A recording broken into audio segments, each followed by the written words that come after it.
Hello and welcome to a new video.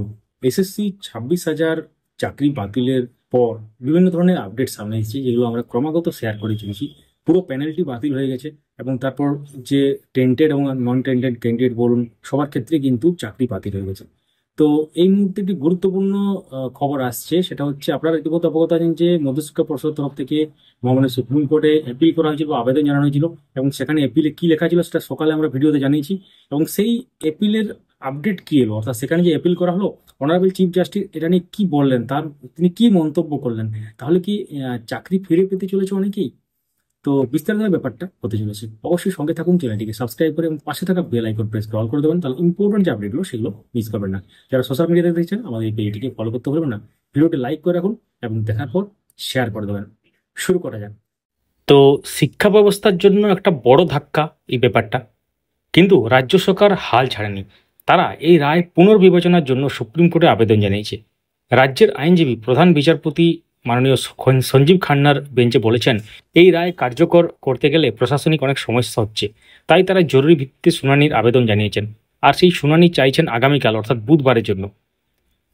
প্রধান বিচারপতি মাননীয় সঞ্জীব খান্না এই বিষয়টা বিবেচনা করে দেখার আশ্বাস দিয়েছেন। তিনি বলেছেন, বিষয়টি আমি দেখব, তবে এখনও পর্যন্ত শুনানির কোনো নির্দিষ্ট দিন ঘোষণা হয়নি। এবং এদিকে আপনারা জানেন, গতকাল সোমবার মাননীয় মুখ্যমন্ত্রী মমতা বন্দ্যোপাধ্যায় এই বিষয়ে আশ্বাস দিয়েছিলেন। তিনি বলেছিলেন যে এই শিক্ষাকর্মীদের চাকরি বাঁচানোর জন্য সব রকম চেষ্টা হবে। আর তার ঘোষণা 24 ঘন্টার মধ্যেই রাজ্য সরকার সুপ্রিম কোর্টে পৌঁছে গেছে। এছাড়া মধ্যশিক্ষা পর্ষদও একই আবেদন নিয়ে আদালতে গেছে। রাজ্য সরকারের আবেদনে বলা হয়েছে, এই রায় কার্যকর করলে অনেক স্কুলে পড়াশোনা বন্ধ হয়ে যেতে পারে। ইতিমধ্যেই কিছু স্কুলে পরীক্ষা বন্ধ হয়ে গেছে। এর ফলে ছাত্রছাত্রীরা সবচেয়ে বেশি সমস্যায় পড়ছে, তাই তারা দ্রুত শুনানির দাবি জানিয়েছেন। এদিকে আরেকটা বড় খবর আপনারা একটু আগেই পেয়েছেন, যেটা হচ্ছে সুপার নিউমারি পোস্ট তৈরি নিয়ে সেখানে সিবিআই তদন্ত চলছিল, এবং সেক্ষেত্রে সেই তদন্ত স্থগিতাদেশ পড়ে গেছে এবং এটা রাজ্য সরকারের জন্য একটি বড় স্বস্তি। তবে এই অতিরিক্ত শূন্যপদ নিয়ে বিতর্ক তো শুরু থেকেই ছিল, কিন্তু এখন দেখার বিষয় সুপ্রিম কোর্ট পরবর্তী কী সিদ্ধান্ত নেওয়া হয়। তো এটা হচ্ছে বড় ব্যাপার, এটা গুরুত্বপূর্ণ আপডেট ছিল। অর্থাৎ 26,000 শিক্ষাকর্মীদের ভবিষ্যৎ এখন সুপ্রিম কোর্টের হাতে। আপনারা এই বিষয়ে কি ভাবছেন কমেন্টে জানাতে ভুলবেন না।